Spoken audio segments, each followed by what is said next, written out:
जय पर्यावरण बच्चों। तो आज हम हिंदी व्याकरण में पाठ 4 पढ़ेंगे, जिसका नाम है संज्ञा, जिसे इंग्लिश में नाउन कहते हैं। तो आपने पिछली कक्षा में संज्ञा ज़रूर पढ़े हैं। तो इस वीडियो में और इस कक्षा में हम संज्ञा के प्रकार पढ़ेंगे। तो चलिए शुरू करते हैं हमारी आज का क्लास और हमारा आज का पाठ, जिसका नाम है संज्ञा।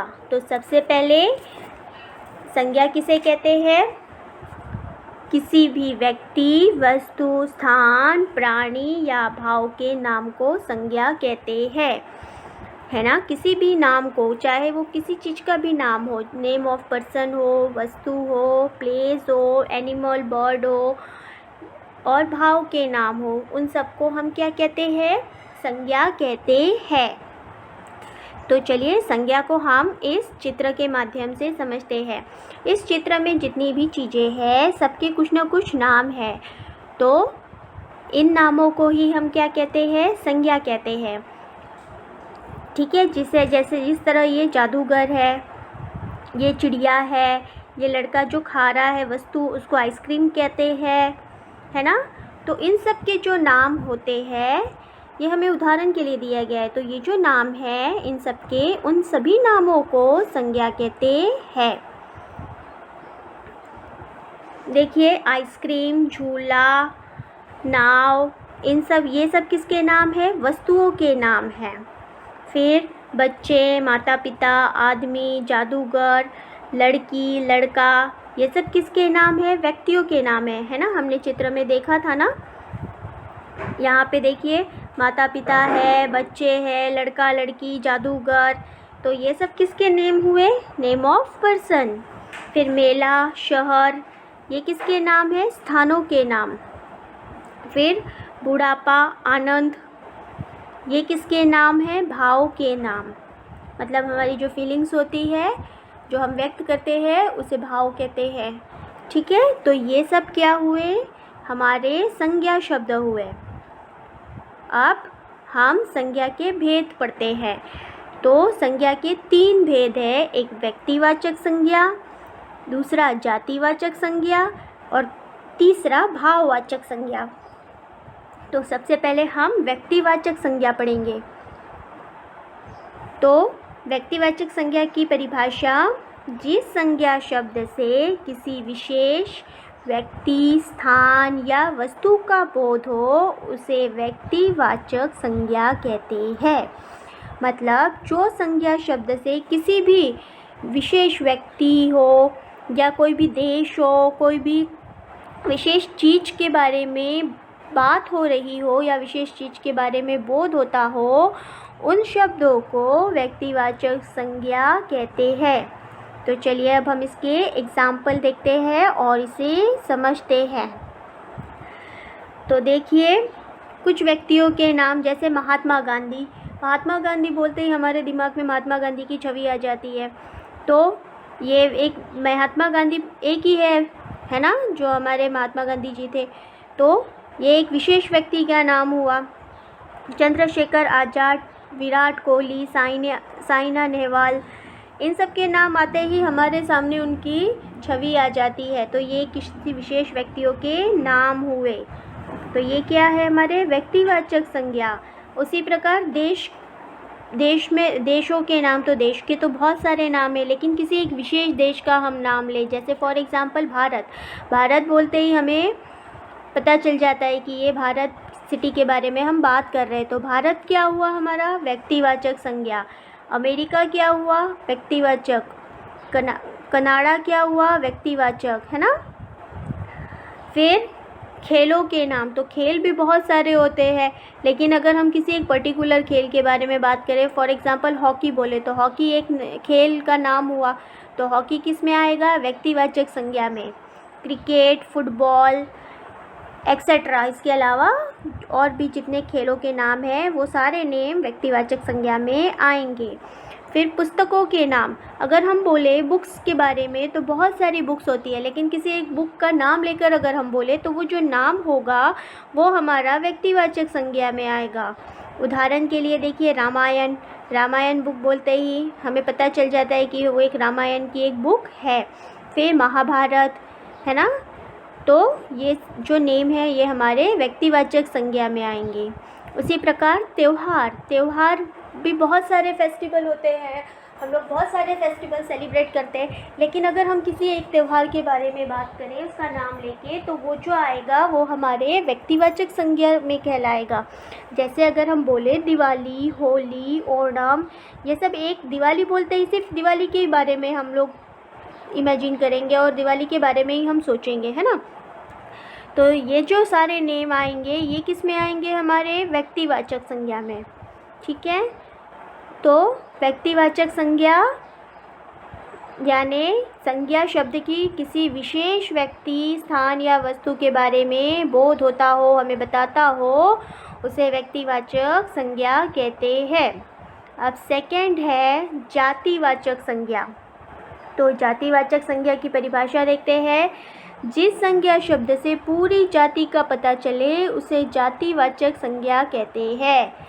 यस, यानी ऐसा शब्द जिससे हमें पता चले कि किसी एक के बारे में नहीं, सभी के बारे में, उसमें पूरी जाति के बारे में बात हो रही हो, तो उसे जातिवाचक संज्ञा कहते हैं। तो चलिए हम इसे उदाहरण से समझते हैं। देखो, लड़का खेल रहा है, तो इसमें लड़का जो है वो क्या है, हमारा जातिवाचक संज्ञा, ठीक है। फिर हमने पुस्तक पढ़ी, तो पुस्तक क्या आएगा, जातिवाचक। एक पुस्तक का नाम लेके बोल रहे हैं क्या, नहीं, बहुत सारी पुस्तक होती है ना, पुस्तक में पूरी पुस्तकों के बारे में बात हो रही है। फिर पक्षी उड़ रहे हैं, तो यहाँ पे एक पक्षी उड़ रहा है, नहीं, एक पक्षी में सारे पक्षी आ गए, तो जितने भी पक्षी आ रहे हैं उन सब पूरी उनकी एक जाति के बारे में बोध हो रहा है, जाति के बारे में बात हो रही है। फिर हमारा शहर बहुत छोटा है, तो शहर भी जाति, एक पूरी जाति के बोध करा रहा है, ठीक है। इस तरह ऐसे शब्द जो हमें पूरे जाति का बोध कराते हैं उन्हें जातिवाचक संज्ञा कहते हैं। अब तीसरा है हमारा भाववाचक संज्ञा। अब इसकी परिभाषा, जो संज्ञा शब्द मन के भाव, किसी वस्तु, व्यक्ति, स्थान के गुण, दोष तथा अवस्था के बारे में बताते हैं उन्हें भाववाचक संज्ञा कहते हैं। तो ऐसे शब्द जिससे हम अपने मन के विचार, गुणों को व्यक्त करते, प्रकट करते हैं, उन्हें भाववाचक संज्ञा कहते हैं। तो चलिए इसे भी हम उदाहरण के द्वारा समझते हैं। देखिए, आम में मिठास है, तो मिठास शब्द हमारे, हम उससे फीलिंग्स है हमारी, हम फीलिंग्स को व्यक्त कर रहे हैं। हम उस आम को खाने के बाद हमें फ़ील हुआ कि आम कैसा है, मीठा है, तो मिठास जो हमारे अंदर से आई है, हमारे अंदर से फीलिंग्स आई है कि वो आम मीठा है, तो ये मिठास जो है ये कैसे है, हमारे भाव है, हमारी फीलिंग्स है। फिर बगीचे की सुंदरता देखने योग्य है, सुंदरता भी कैसा है, हमारे फीलिंग्स है, हमने उसे फील किया है। फिर गुलाब की खुशबू, खुशबू यानी इसकी स्मेल मन को मोह लेती है, तो जो स्मेल है ये कैसा है, हमने उसको फ़ील किया, हमने उसे छूकर देखा नहीं, हमने उसे हाथ में लिया नहीं, लेकिन उसकी जो गुलाब की खुशबू होती है उसे हम फ़ील करते। तो जो ऐसी वस्तुएं, ऐसी चीज़ें जिन्हें हम फ़ील करके अपने भाव के माध्यम से, अपने मन के विचारों के माध्यम से उसे व्यक्त करते हैं, उसे भाववाचक संज्ञा कहते हैं। फिर यहाँ देखिए, यहाँ चारों ओर हरियाली है, तो जो हरियाली शब्द क्या हुआ हमारा, हमने उसे हरियालियों को देख के क्या किया, हमने उसे हमारे भाव व्यक्त किए, है ना। तो भाववाचक संज्ञा में उन गुणों का बोध होता है जिसका अनुभव हमारा मन या हृदय करता है, किंतु हम उन्हें न तो देख सकते हैं और ना ही हम उसे स्पर्श कर सकते हैं। स्पर्श करना मतलब ना ही हम उसे देख सकते हैं, और स्पर्श का मतलब ना ही हम उसे छू सकते हैं। ऐसे फीलिंग्स को जो हमारे मन से, हृदय से निकलते हैं, उसे भाववाचक संज्ञा कहते हैं। तो चलिए इसको हम उदाहरण से समझते हैं।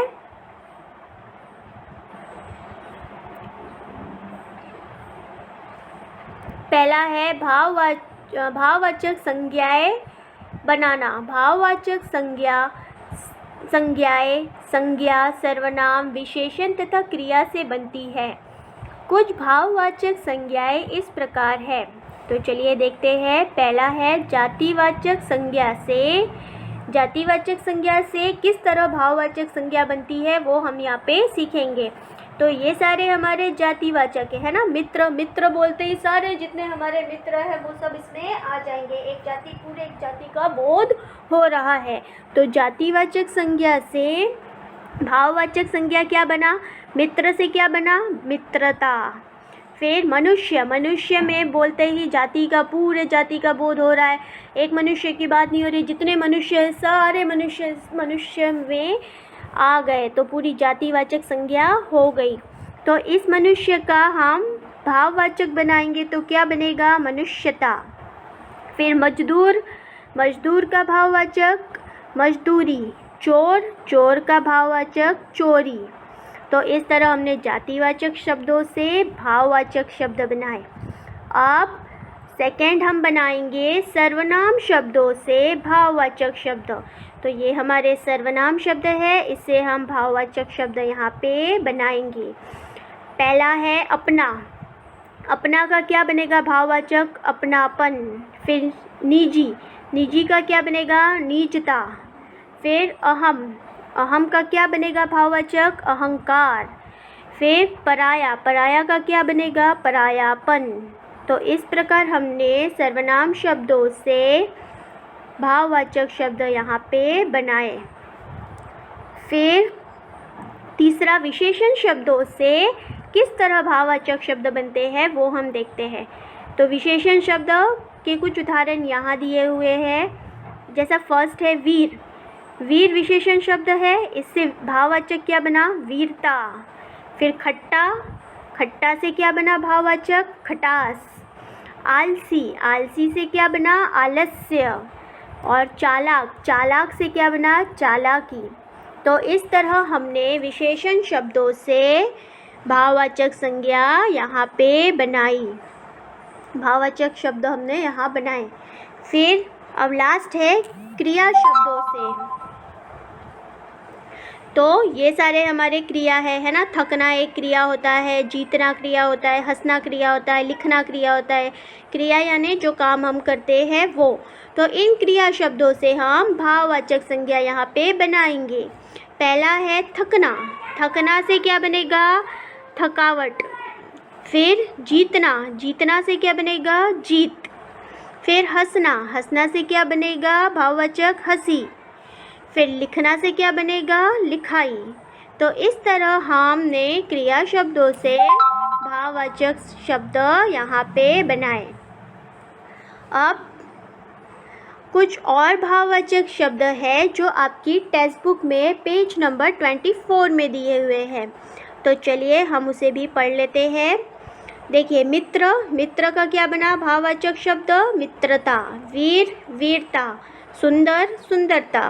खट्टा, खटास। अनेक, अनेकता। लिखना, लिखाई, लिखावट। ऊंचा, ऊंचाई। बच्चा, बचपन। बूढ़ा, बुढ़ापा। कठोर, कठोरता। दोस्त, दोस्ती। पढ़ना, पढ़ाई। सजना, सजावट। गरीब, गरीबी। दुष्ट, दुष्टता। मोटा, मोटापा। मीठा, मिठास। एक, एकता। चढ़ना, चढ़ाई।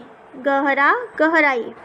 तो इस तरह यहाँ पे आपको कुछ उदाहरण दिए हुए हैं और इन शब्दों के हमने यहाँ पे भाववाचक शब्द बनाए।